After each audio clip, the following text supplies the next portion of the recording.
Hey, Granbury Church of Christ, this is your youth minister, Scotty Weaver, here with another Ministry Minute. So in the Gospel of Matthew, in chapter 8, we see this whole big scene where the disciples and Jesus are crossing the Sea of Galilee. And then this has always been one of my favorite stories because as they're crossing, this huge storm starts to hit. And I mean, we have to remember how big this storm has to be.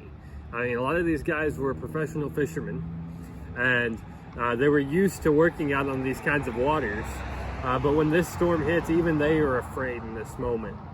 And the disciples go down and they find Jesus on the boat and he's asleep. And so, they're all freaking out, and there's this guy on the boat just sleeping.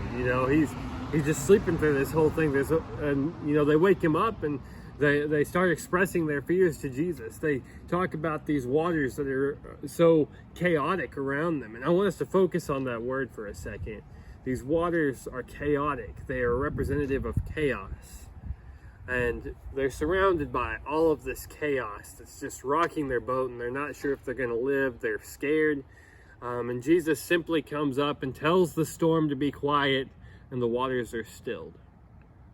And for these men, I think this would have been reminiscent of what we see in the Genesis story. Because you see, before the earth was created, it talks about how there were just these chaotic waters known as Tehom. And God stilled those waters upon creating the earth. And so when we see Jesus still these waters, we see a representation of God in that. And we see a representation of God as protector. And so as we go out and finish this lesson today, I just want to remind you that our God is protector. That through the midst of the chaos, God will calm that storm. And He is with us in the storm, reaching out a hand to save us from those chaotic waters.